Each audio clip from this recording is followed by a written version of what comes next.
ओम शांति।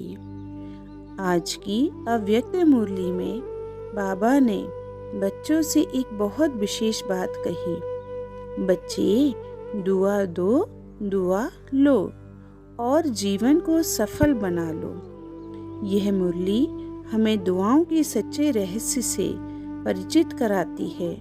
आइए 6 अप्रैल 2025 की अव्यक्त मुरली का विश्लेषण और उससे संबंधित पुरुषार्थ की पॉइंट्स एक विशेष, सहज लेकिन गहन शैली में समझते हैं, ताकि मुरली का सार केवल जानकारी नहीं, अनुभूति बने।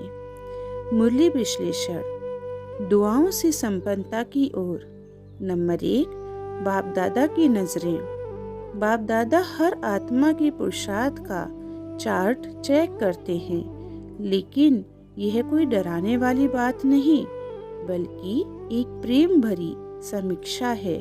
जैसे एक माली अपने हर पौधे को देखता है कि कहाँ कितना पानी, कितना खाद और कितनी सूर्य की रोशनी चाहिए, वैसे ही बाप दादा की नजरें हमारे पुरुषार्थ का चार्ट चेक करती हैं।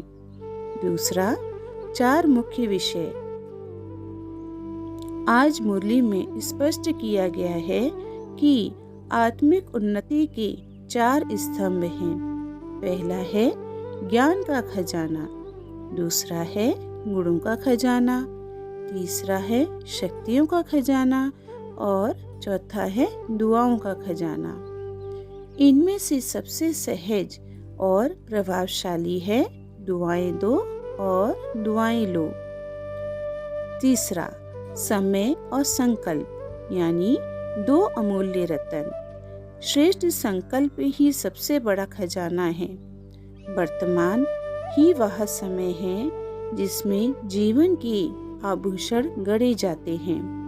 जो इन दोनों को व्यर्थ जाने देता है, वह स्वयं की संपत्ति को लुटाता है।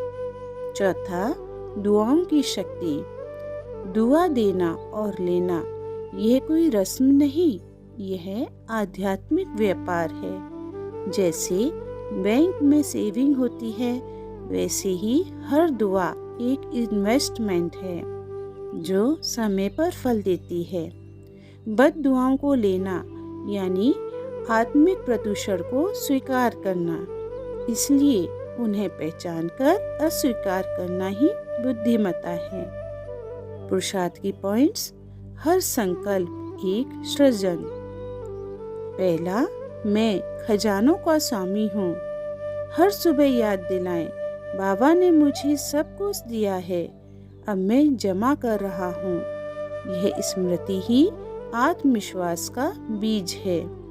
दूसरा, हर आत्मा को दुआ देना मेरी दिनचर्या है। दिन में एक बार भी किसी आत्मा के लिए दिल से दुआ दो। आप सदा खुश रहो, सदा शक्तिशाली बनो।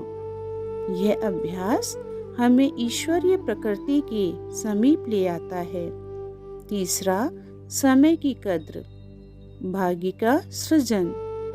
हर सेकंड को सफलता में बदलने का संकल्प करें। मैं जो करूँगा वह श्रेष्ठ होगा, दूसरों की तुलना में नहीं। अपने बीते हुए कल से श्रेष्ठ बनना ही पुरुषार्थ है। चौथा, बद दुआ को रिफ्लेक्ट ना करें, बल्कि ट्रांसफॉर्म करें। अगर कोई कटु व्यवहार करे तो प्रतिक्रिया नहीं, प्रेरणा बनो। उसकी आत्मा के लिए शांति का संकल्प करना ही बाप समान बनना है।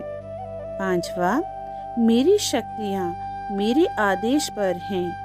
अपने संस्कार, निर्णय और संकल्प तीनों को ऑर्डर पर चलाना सीखें। हर दिन एक मिनी ट्रेनिंग रखो। आज मैं क्रोध पर विजय पाऊंगा। यह अभ्यास हमें प्रकृति जीत स्थिति तक ले जाएगा। आज का मंत्रा ऑफ द डे। मैं वह आत्मा हूँ जो दुआओं से स्वयं को और दूसरों को संपन्न बना रही हूँ। अच्छा, ओम शांति।